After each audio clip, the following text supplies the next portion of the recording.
kita akan lanjutkan perbincangan ini pemirsa di Apa Kabar Indonesia Malam. Tentunya dengan adanya perbincangan mengenai pesangon yang bisa diterima oleh para buruh dan juga para pekerja saat di PHK sesuai dengan Undang-Undang Cipta Kerja yang baru ini bisa menjadi sebuah penjelasan sehingga segala macam isu di kalangan masyarakat yang simpang siur bisa clear. Yang kami tayangkan tadi di awal mengenai poin-poin dalam kondisi apa kemudian buruh dan juga pekerja ini tidak mendapatkan pesangon, ini merupakan isu yang juga dibahas oleh masyarakat yang begitu membuat masyarakat resah sehingga kemudian kami berupaya untuk menduduk masalahkan ini, berupaya untuk menjelaskan termasuk juga mendapatkan keterangan dari para narasumber. Tapi setidaknya kita sudah tadi mendapatkan keterangan dari pihak pengusaha, Pak Haryanto, Bang Mardhani, bahwa ternyata undang-undang ini juga menjadi beban bagi para pengusaha. Ya tentu dalam kondisi sekarang kita ingin pengusaha tetap berkembang, tapi jangan sampai hak-hak buruh mendapatkan penghilangan. Ya. Yang harus terjadi, negara harus hadir bagi pihak yang lemah. Negara harus mewujudkan kesejahteraan bagi buruh. Saat yang sama pengusaha dimudahkan prosesnya, ditegakkan hukuman bagi para rent seeking. Karena kalau dalam pandangan saya Undang-Undang Omnibus Law ini sesat dalam kerangka. Seperti kisah Abu Nawas. Abu Nawas itu suatu malam nyari cincin di ruang tamu. Ditanya itu nyari apa? Aku hilang cincin. Di mana hilangnya? Di halaman. Kenapa nyari di ruang tamu? Di ruang tamu jelek, terang, di halaman gelap. Pasti nggak ketemu. Masalah buat pengusaha pandangan saya bukan ngotak-ngatik haknya buruh, karena buruh sendiri kalau dilihat dari porsi keuntungan haknya kecil sekali gitu. Tetapi penegakan hukum yang tidak berjalan, korupsi yang masih ada, birokrasi yang memang panjang, perizinan segala macam itu boleh. Tapi kalau buruh dikotak-atik itu sesat pikir, langkahnya jadi lebih sesat lagi gitu. Jangan. PKS dari awal tegas menolak Omnibus Law. Baik, bagi saya juga bisa berikan tanggapan tadi terhadap yang apa dikatakan oleh baik Mas Awi maupun Pak Haryanto. Saya mau menegaskan nih, kalau DPR dan Apindo mengatakan udahlah buruh jangan bikin rusuh di saat pandemi ini, seharusnya dari awal Serikat Buruh ngomong, pemerintah ngapain kau urus-urus Omnibus Law, lebih fokus menyelesaikan masalah pandemi. Tentunya masalah ekonomi akan selesai kalau pandemi sudah selesai. Terbukti sekarang belum selesai. Yang kedua, Pak Haryanto juga harus fair juga dong. Jangan ngomong pesangon di Indonesia besar. Ingat dong, di ASEAN, di Singapura, JHT saja itu 40% dari upah kok. Kemudian di Malaysia, JHT jaminan hari tua saja ada 23% dari upah gitu.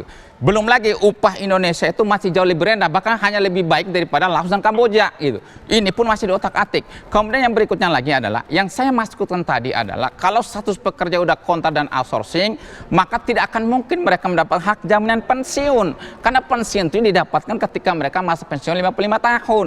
Begitu juga kalau pesangon juga itu tidak akan mungkin didapatkan oleh para pekerja yang statusnya outsourcing, karena apalagi hubungan kerja mereka dengan para penyedia jasa pekerja. Namanya mohon maaf, perusahaan perbudakan abad modern ini tentu mencari rente, mencari fee, maka nggak mungkin mereka memikirkan jaminan pensiun. Yang berikutnya saya membantah juga, memang betul ada beban pada pengusaha JKP, tapi diberikan lagi blank mandate kepada pemerintah dengan diatur lain dalam PP gitu. Saya kira apa yang menjadi keberatan oleh Serikat Buruh itu wajar diterima. Fair dong, pengusaha sudah dikasih 16 paket kebijakan ekonomi dalam rangka mendorong pertumbuhan ekonomi. Mana pertumbuhan ekonomi yang tumbuh sampai hari ini minus kok. Kemudian di dalam paket kebijakan nomor 6 itu upahnya diturunkan. Dari berdasarkan kebutuhan hidup tiba-tiba dinaikkan hanya sebesar inflasi pertumbuhan ekonomi. Omnibus Law mereduksi lagi hanya pertumbuhan ekonomi. Tolonglah pengusaha jangan terlalu serakah lah gitu. Kami tidak menolak investasi, boleh investasi datang sebanyak-banyak di Indonesia, tapi di sisi lain secara bersamaan peningkatan kejahatan buruh di Indonesia harus dijamin oleh negara. Itulah yang saya bilang tadi, DPR harus ditatar penataran keempat kembali biar mereka lebih ngerti esensi untuk apa negara ini dimerdekakan, bukan hanya untuk kepentingan pengusaha. Terima kasih. Baik, Mas Awi, silakan Mas Awi tanggapannya. Ya, boleh berapi-api bicara tapi by data lah. Jadi kita by data, berbasis data. Tadi apa yang disampaikan itu banyak misleading dan miskomunikasi. Kalau ya memakai, ya nggak apa-apa kalau mau pakai logika Abu Nawas seperti yang disampaikan Pak Mardhani, kan juga dipakai juga menjelaskan dirinya. bahwa kami katakan dalam rapat panja Timus dan Timsin tidak ada satupun fraksi yang keberatan. Bisa dicek di DIM fraksinya, bisa dilihat di tayangannya, datanya ada. Persoalan di akhir berubah sikap berbeda pendapat itu hal biasa gitu. Tetapi kami kan tidak mengingkari proses yang sudah ada. Sekali lagi kami ingin katakan bahwa jangan mudah kita terprovokasi oleh informasi-informasi yang tidak benar. Contoh lagi misal nih, saya dapat baru WA ini bahwa tidak ada cuti Idul Fitri. Nah, memang di undang-undang itu tidak pernah ada diatur. Mengenai cuti lebaran itu diatur oleh kebijakan pemerintah yang SKB 3 Menteri itu. Termasuk juga istirahat sholat Jumat hanya 1 jam. Undang kita ketentuan libur dan semacamnya waktu kerja itu tidak mengubah sama sekali Undang-Undang 13 2003 gitu. Semuanya nanti diatur lebih rinci oleh ketentuan pemerintah. Jadi sekali lagi mohon maaf kalau mendapatkan informasi yang sepotong-sepotong itu tidak langsung kapitalisasi terus seolah-olah menyudutkan. Bentuk kita melihat tadi disampaikan bahwa perilaku koruptif, ya betul. Hadirnya Omnibus Law ini kita memangkas proses perizinan. Siapa yang menjadi korban pertama kali adalah perilaku birokratis yang berperilaku koruptif karena dia tidak bisa lagi bermain-main dengan rekomendasi perizinan karena semua tersentra melalui OSS. Jadi orang yang biasanya salam tempel di bawah meja untuk izinnya dipercepat dengan hadirnya undang-undang ini nggak bisa lagi karena semua termonitor by system. Jadi hal-hal seperti itu ini kan progresif gitu. Ini akan progresif. Jadi kalau dikatakan Omnibus Law semuanya busuk ya nggak juga gitu. Karena ada 15 bab itu semuanya mengatur dan bab 4 khusus ketenaga kerjaan dan semuanya kami aspeknya perlindungan pekerja. Soal ada aspirasi yang tidak semuanya tertampung itu wajar. Namanya kami di DPR mempertemukan aspirasi dari para pekerja dengan aspirasi dari pengusaha. Namanya kita menjembatani kedua belah pihak gitu. Baik. Sebelum nanti kita akan dengarkan bagaimana tanggapan dari Pak Haryanto, mungkin Bu Hayani juga bisa diberikan tanggapan mengenai hal ini karena masih banyak hal yang dikeluhkan oleh buruh dan juga pekerja mengenai soal pesangon, Bu. Iya, baik, terima kasih Mbak Putri. Jadi sebenarnya apa yang beredar setelah kemarin proses sudah dilakukan di DPR, artinya banyak sekali informasi-informasi yang salah atau tidak benar, Mbak Putri. Tadi udah sebagian disampaikan juga tadi. Jadi intinya begini, kalau soal pesangon, ya tadi sudah dijelaskan bahwa pesangon itu yang sekarang diatur di dalam RUU Omnibus Law atau RUU Cipta Kerja ini sebenarnya adalah kepastian. Dengan menambahkan bahwa ketika teman-teman kita itu ter-PHK, ada kepastian, yaitu melalui jaminan kehilangan pekerjaan. Kan begitu. Nah, terhadap kami membaca banyak sekali dokumen beredar yang mengatakan cuti dihapus segala macam, itu tidak benar. Bahkan banyak perlindungan baru. Perlindungan baru itu antara lain apa? Tadi sudah disebut ada JKP, kemudian dengan berakhirnya PKWT, kemudian diberikan kompensasi, lalu diberikan juga hal-hal yang terkait dengan perlindungan baru untuk pekerja PKWT. Jadi tadi Pak Iswan mengatakan bahwa itu tidak bisa, PKWT itu tidak akan bisa mendapatkan jaminan sosial. Itu bisa Pak, justru itu lebih ditegaskan di sini. Hal-hal lain lagi yang lebih tegas adalah diatur kembali upah proses itu lebih ditegaskan.